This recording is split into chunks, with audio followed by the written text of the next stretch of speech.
Hi there, it's Justin.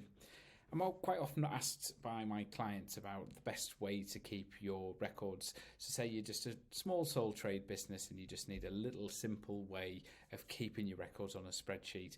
This is a great way of like this document I've got open here. Just super simple. Just record your income month to month. You've got your cost of goods sold. You could have some extra rows in there if you wanted to break it down into different categories, and then just have your expenses itemized. Just some little simple categories. You know what you're spending on your stationery and print, your accountancy fees, your subscriptions, and then it'll just work out your profit month to month.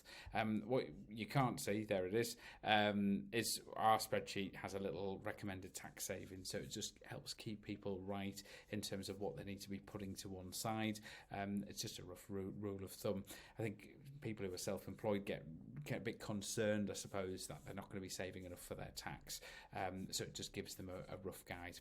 Anyway, I hope that's just really going to help you just keep your books together and make your tax return super easy this year. Thanks for watching. Bye.